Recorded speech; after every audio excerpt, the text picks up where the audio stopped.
మనిషి నవ్వే క్షణాలు అబద్ధాలు కావచ్చు, కానీ ఏడ్చే క్షణాలు మాత్రం ఖచ్చితంగా నిజాలే. కఠినమైన జీవిత సత్యం ఏంటంటే, ఆరు బయట గడ్డి పెరిగినంత త్వరగా తులసి చెట్టు పెరగలేదు.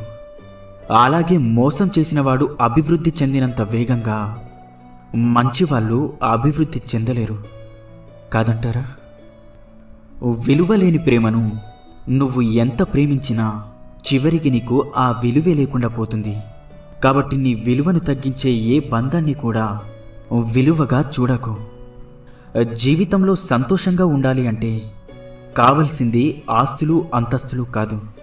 నీకు నేనున్నాను అని ధైర్యం చెప్పేవారు ఉంటే జీవితమంతా సంతోషంగా జీవించగలం.